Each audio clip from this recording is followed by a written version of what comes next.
പ്രിയപ്പെട്ട കാസർഗോട്ടുകാരെ ശരിക്കും പറഞ്ഞാല് പ്രതികരണ ശേഷി നഷ്ടപ്പെട്ട ഒരു സമൂഹം എന്ന രീതിയിലാണ് പൊതുവെ കാണുന്നത്, പൊതുവെ അറിയപ്പെടുന്നത്. കാരണം നമ്മൾ ഇവിടുത്തെ എന്ത് വികസനം വന്നു കഴിഞ്ഞാലും അതിനെപ്പറ്റി അറിയാനോ ചോദിക്കാനോ അല്ലെങ്കിൽ നോക്കിക്കാണാനോ ഇവിടെ ആരുമില്ല. അതിനകത്ത് ഉഡായിപ്പിന്റെ അങ്ങേയറ്റാണ് ചില വർക്കുകളിൽ കാര്യങ്ങളൊക്കെ നടക്കുന്നത്. ഞാനിപ്പോ പറഞ്ഞു തരുന്നത് എന്താണെന്ന് പറഞ്ഞാല്, കാസർഗോഡ് പട്ടണത്തില് പള്ളം ട്രാഫിക് ജംഗ്ഷൻ മുതൽ സുൽത്താൻ കോളേജ്, സിറ്റി ടവർ, കാസർഗോഡ് പുതിയ ബസ് സ്റ്റാൻഡ് വരെ റോഡിന്റെ ഇരുഭാഗത്തും ഫുട്പാത്ത് ഉണ്ടാക്കിയിരുന്നു. ഏകദേശം 3 കൊല്ലം 4 വർഷം മുമ്പാണ് അത് തുടങ്ങിയത്. ഇന്നും പൂർത്തീകരിച്ചിട്ടില്ല അദ്ദേഹം. ആ കോൺട്രാക്ടർ 1,85,00,000 രൂപയാണ് ആ കോൺട്രാക്ടർ അത് എടുത്തിട്ടുള്ളത്. പക്ഷെ ഇന്നേ വരെ പൂർത്തീകരിച്ചില്ല. എന്നാൽ ഇതിന്റെ ഭീമമായ തുക അദ്ദേഹം എടുത്ത് പോയിട്ടുണ്ട്. പക്ഷെ ഇന്നും പൂർത്തീകരിച്ചിട്ടില്ല. നിങ്ങൾ കാണാം, ചില ഭാഗത്ത് ഫുട്പാത്തിന്റെ കൈവരിയുണ്ട്, ചില ഭാഗത്ത് കൈവരിയില്ല, ചില ഭാഗത്ത് ഇന്റർലോക്ക് ഉണ്ട്, ചില ഭാഗത്ത് ഇന്റർലോക്ക് ഇല്ല.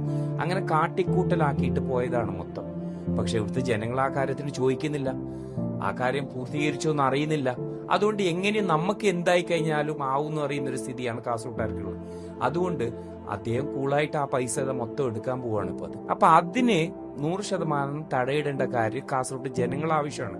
ഇതൊക്കെയാണ് പച്ചയായ അഴിമതി എന്നൊക്കെ പറയുന്നത്. അപ്പൊ ഇതിനൊക്കെ ഒരു പൊതുപ്രവർത്തകൻ എന്ന രീതിയിൽ നമ്മളൊക്കെ ഇടപെട്ടില്ലെങ്കിൽ പിന്നെ എന്തിനാണ് നമ്മൾ പൊതുപ്രവർത്തകനായിട്ട് നിൽക്കുന്നുള്ളത്? നിഷ്പക്ഷമായിട്ട് ഇങ്ങനെയുള്ള സംഭവം കാസർഗോഡിന്റെ ജനങ്ങൾ ആവശ്യമാണ്.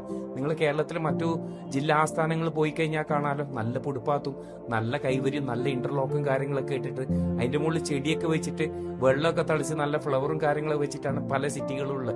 പക്ഷെ നമ്മളെ നാട്ടിലേതാ ഇത്? കേരളത്തിലെ 14 ജില്ലാ ആസ്ഥാനങ്ങളിലെ ടൗൺ വികസിപ്പിക്കുന്നതിന്റെ ഭാഗമായിട്ട് PWD കേരളക്കാർ നേരത്തെ ഒരു ഫണ്ടാണ് 1,85,00,000 രൂപ. പക്ഷെ ഇന്നും അത് പൂർത്തീകരിക്കാൻ നമ്മളെ കൊണ്ട് കഴിഞ്ഞില്ല. അദ്ദേഹം ആ പൈസ അവസാന പൈസ അദ്ദേഹത്തിന് എട്ടാൻ പോകുന്നതാണ് അറിഞ്ഞിട്ടുള്ളത്. അപ്പൊ നമ്മൾ പറയുന്നുള്ള ഒരു കാര്യം മാത്രം, ഇതിൽ വളരെ വളരെ ഉള്ളിലുള്ള ഒരു കളിയുണ്ട് ഇതിന്റെ ഉള്ളിൽ. അതെന്ന് പറഞ്ഞാൽ ഓവർസിയറും അതുപോലെ തന്നെ എക്സിക്യൂട്ടീവ് എഞ്ചിനീയേഴ്സും കോൺട്രാക്ടറൊക്കെ കൂടിയിട്ടാണ് ഈ കാര്യം ചെയ്യുന്നത്. അതുകൊണ്ടാണ് ഇദ്ദേഹത്തിന് ആ പൈസയും കാര്യങ്ങളൊക്കെ കിട്ടിയിട്ടുള്ളത്. അപ്പൊ ഇത് ഞാൻ കോൺട്രാക്ടറിന്റെ പേരോ കാര്യങ്ങളൊന്നും ഇപ്പൊ പറയാൻ പോകുന്നില്ല. ഇതിന്റെ പിന്നിൽ നമ്മൾ എന്തായാലും പോകാനുള്ള തയ്യാറെടുപ്പിലാണുള്ളത്. എന്തായാലും പോകും, ഒരു സംശയമില്ല ആ കാര്യത്തിൽ. ഇത് പൂർത്തീകരിക്കണം ഏറ്റവും പെട്ടെന്ന്. അവിടെയുള്ള ആ കാസർഗോഡ് പട്ടണത്തിൽ നിർമ്മിച്ചിട്ടുള്ള ഫുട്പാത്ത് കംപ്ലീറ്റ് ചെയ്യാതെ ഒരിക്കലും നമ്മൾ ഇതിന്റെ പിന്മാറുന്ന ഒരു പ്രശ്നമില്ല. ആ കൈവരി ഇടാത്ത ഭാഗത്ത് കൈവരി ഇടണം, ഇന്റർലോക്ക് ഇടാത്ത ഭാഗത്ത് ഇന്റർലോക്ക് ഇടണം, അതുപോലെ തന്നെ ടൈൽസ് പാകാത്ത ഭാഗത്ത് ടൈൽസും പാകണം. അത് വിജിലൻസിന് കൊടുക്കേണ്ട സമയം നമ്മൾ വിജിലൻസിന് കൊടുത്തോളൂ, അല്ലെങ്കിൽ നമ്മൾ വിവരാവകാശം എടുക്കേണ്ട സമയത്ത് വിവരാവകാശം എടുത്തോളൂ. മുഖ്യമന്ത്രിക്കും അതുപോലെ തന്നെ പൊതുമരാമത്ത് വകുപ്പ് മന്ത്രിക്കൊക്കെ കൊടുക്കേണ്ട സമയത്ത് നമ്മൾ കൊടുത്തോളൂ.